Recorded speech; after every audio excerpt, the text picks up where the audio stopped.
On the night of July 30th, 2008, a Greyhound Canada bus left Edmonton, Alberta, heading east toward Winnipeg, Manitoba. The route was routine, an overnight ride across open prairie, passing through small towns and long stretches of darkness. Inside the bus were about 36 passengers, most of them strangers to one another. Among them was 22-year-old Tim McLean, a carnival worker traveling to Winnipeg to meet his mother. Friends and family later described him as easygoing, friendly, and quiet. Also on board was Vince Wagwang Lee, a 40-year-old man originally from China who had immigrated to Canada years earlier. He appeared calm, paid cash for his ticket, and boarded normally. No one reported erratic behavior when he entered the bus. Lee initially sat near the front, but during the ride he changed seats several times. At some point he sat next to Tim McLean. The two did not speak. They did not know each other. McLean was listening to music through headphones and fell asleep against the window. At approximately 12:30 a.m. near the small town of Portage-la-Prairie, Manitoba, Vince Lee suddenly stood up, pulled a large knife from his bag, and began attacking Tim McLean as he slept. There was no argument, no warning, no provocation. Passengers first heard screams. Some initially thought it was a fight. When they realized what was happening, panic spread instantly. Several passengers tried to intervene but quickly retreated when they saw the severity of the attack. People ran toward the front of the bus, shouting at the driver to stop. The driver pulled the bus onto the shoulder of the Trans-Canada Highway. Passengers fled into the darkness. Some ran into nearby fields. Others stood frozen, crying, watching the bus from a distance. Several called emergency services. Inside the bus, Vince Lee continued the attack. After killing Tim McLean, Lee decapitated him. He displayed the severed head to horrified onlookers through the bus windows. He then began dismembering the body. Lee proceeded to cut off other body parts and consume portions of McLean's flesh while still on the bus. This was witnessed by multiple people outside the vehicle. Police arrived quickly but did not immediately storm the bus. Lee was still inside, armed, moving up and down the aisle. Officers set up a perimeter and shut down the highway in both directions. For the next 4 hours, the standoff continued. During this time, Lee remained inside the bus. Witnesses reported that he paced, muttered to himself, and engaged in further mutilation of the body. At one point, he placed body parts into plastic bags.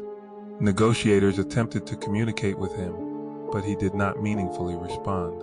Just before dawn, at approximately 5:30 a.m., Lee smashed a window, climbed out of the bus, and attempted to flee. Police chased him. He ran along the side of the highway, still holding a knife. Officers deployed tasers, striking him multiple times before he collapsed.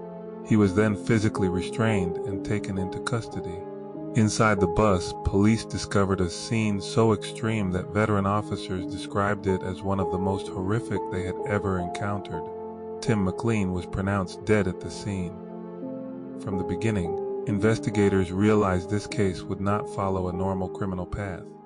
Vince Lee exhibited clear signs of extreme psychosis.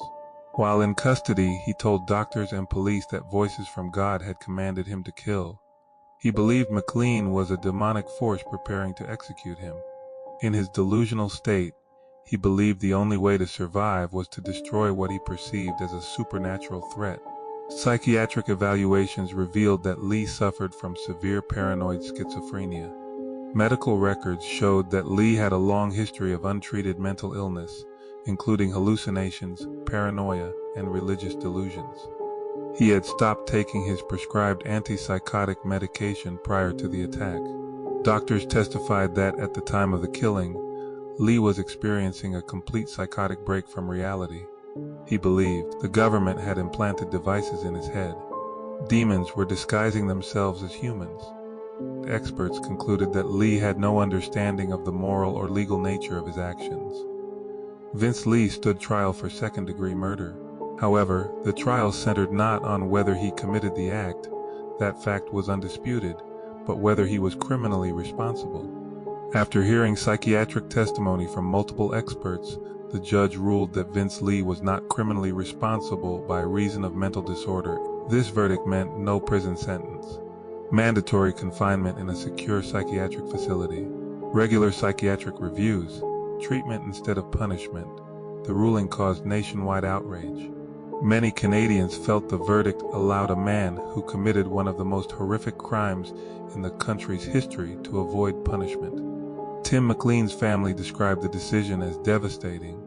I don't believe for 1 second that Will Baker poses no threat. He will be a risk to public safety for the rest of his life. What if he chooses to stop his medication again? In a nutshell, I don't believe that should be his choice to make anymore. A secure facility where he can continue to receive treatment for the rest of his natural life is where he belongs. Has everyone forgotten what he did to Timothy? How this murder has affected me personally, physically, mentally, financially, and emotionally has been devastating beyond description.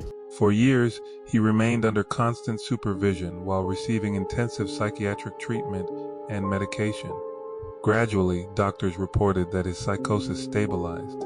His hallucinations ceased. His delusions subsided. He expressed remorse and stated that he now understood what he had done. Year after year, psychiatric review boards granted Lee increasing freedoms, including escorted outings, unescorted passes, and supervised visits into the community. Each stage of release triggered renewed public anger and protests. In 2017, nearly 9 years after the killing, Vince Lee, now legally renamed Will Baker, was granted an absolute discharge. This meant he was no longer considered a legal threat. He was fully released.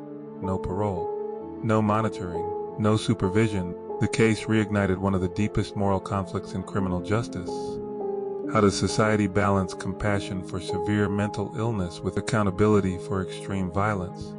Medical experts argued that Lee was no longer dangerous and that continued confinement served no medical purpose.